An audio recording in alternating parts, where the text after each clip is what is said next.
Hey, what's up, YouTube? Ace from Team Hot Pocket here, coming at you with another Deck of the Month video. This Deck of the Month is the new Archetype Windups. This deck is actually pretty good. It's not like top tier, it's more like a tier 2 deck, but I'm pretty sure with like more support and other supporting cards that people could find for this deck, it could actually be a really good and pretty decent deck. I'll just start off with the lineup, and then I'll tell you what all the cards do and why you run them.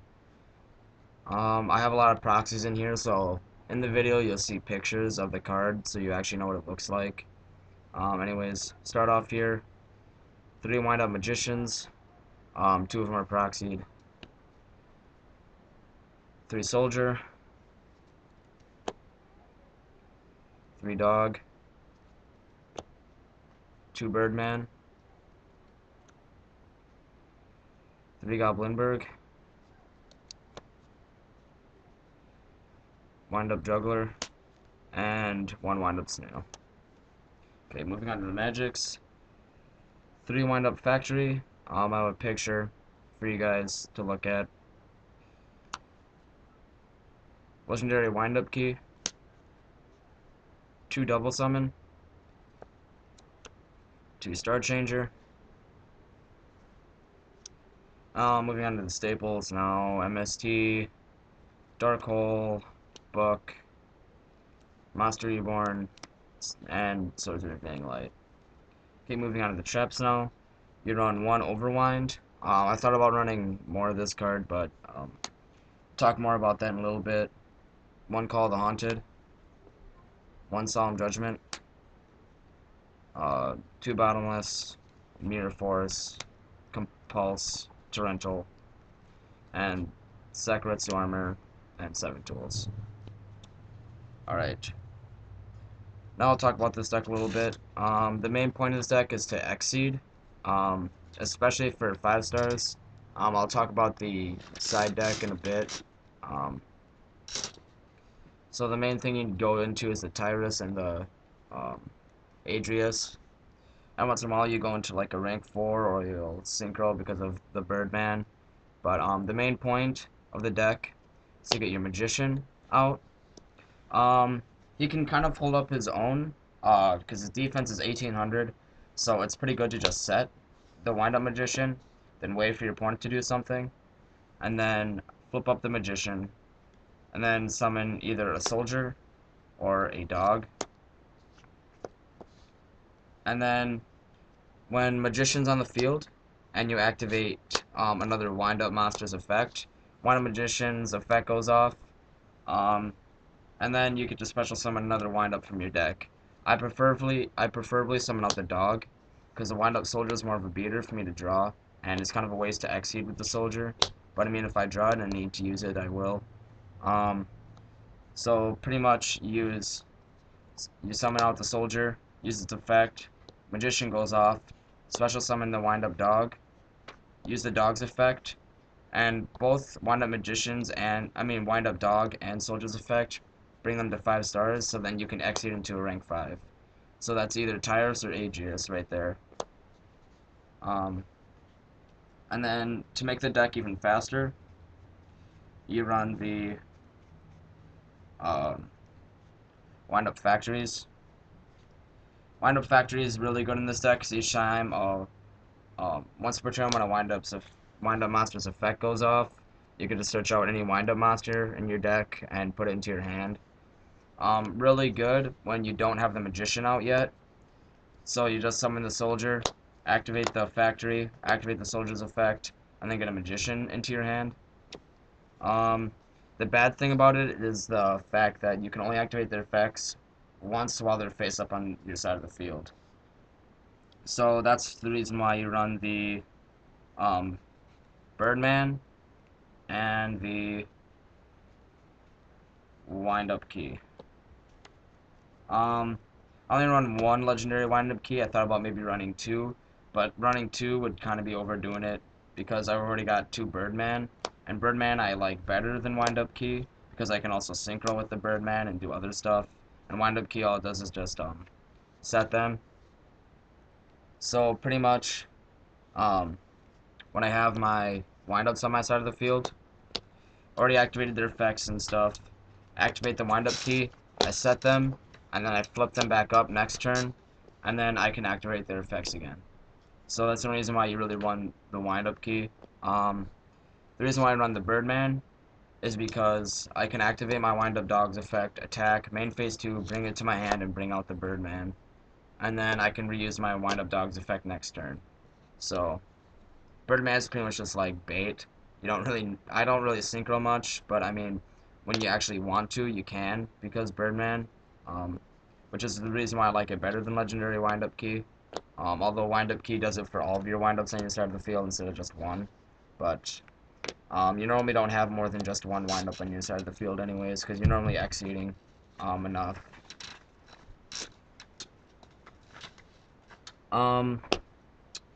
Next I'll talk about why you run the Goblinberg and the Juggler and the Snail. Though I'll maybe take an out Snail for another Juggler, but anyways, Juggler is pretty much like a DD Warrior Lady. When it battles a monster, it doesn't matter if it is destroyed or not after the damage calculation, um, it'll destroy the monster that it battled with. So, pretty much, it's like DD Warrior Lady, except maybe not as good. Attack with the Wind Up Juggler, kills itself, then your monster gets destroyed. And then if you have maybe Magician on the field, and you attack with Juggler, destroys itself, then Wind Up Magician's effect will go off, and you can special summon one of your Wind-Ups from your deck, which is always good. Then you could possibly just bring out like Soldier, then exceed into 4, or you can bring the Magician back into your hand, bring out the Birdman and then sink into 7, or you can activate Soldier's effect, bring him to 5 stars and sink into 8, which is always a nice good combo. I mean, if worst comes to worst, Juggler is pretty much the card that'll just kind of set up a small monster, I guess. It's not like the main thing you want to do is to go into Stardust, but you definitely want to go into Stardust Dragon if you can. The reason why you run the Goblinberg is because of the fact that you normal summon him and then you can special summon another one. I really like it because what you can do is you can go Goblinberg and then special summon any like Wind Up Juggler, Soldier, anything. And then if you have Birdman in your hand, bring it back, summon the Birdman and sink. Or you can bring out a 4-star and then exceed with him. So pretty much he's just like backup if you can't do your regular stuff. You definitely run like Utopias and the Wind Up Exceed, Wind Up Zenmeister. I'll have pictures all at the end of the cards and I'll talk about them. But anyways, I think that's about it for the deck. I'd love to hear what you guys think of the deck, and if you have any opinions on how you should run it, that'd be great. Before I go, I'm gonna talk about the double summon and the star changer. The reason why double summon's really good is because since you can't really activate Wind Up Magician's effect right away without having another wind up on your side of the field, you can double summon like Dog or Soldier and the Magician. So you double summon Magician, Soldier, activate Soldier's effect, Magician goes out, special summon Dog, and then exceed. Double summon isn't really good unless you get that set up, but it's really good when you do, so that's why you only run 2. Another good card is the Star Changer. Star Changer, it pretty much lets you do whatever you want. It's really nice when you only have like the Wind Up Magician and maybe like, and you already activated the Magician's effect, and then you have like Soldier or something. Star Changer and Wind Up Magician, activate Soldier's effect, and you can still execute into the 5. Or you can Star Changer anything else. Like a really nice card with it is Goblinberg. Summon Goblinberg, special summon the Soldier, activate Star Changer on Goblinberg, and then you can execute into the 5. So yeah, I was thinking about maybe bringing down Goblinberg to 3 instead of, I mean, Goblinberg to 2 instead of 3. But Goblinberg's just such a really good and like nice broken card that I think 3 is pretty decent. Um, Other than that, I guess that's about it. Okay, so here's the picture of the Wind Up Factory I was talking about. Um, Best card in the deck. Anyways, I'll start talking about the side deck. Starting off with Tyra's Keeper of Genesis.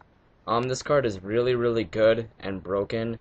Pretty much, it can't be affected by effects, and once you destroy an opponent's monster by battle, you can you can destroy another card on the side of the field, but at the end phase, you have to remove one of the underlying.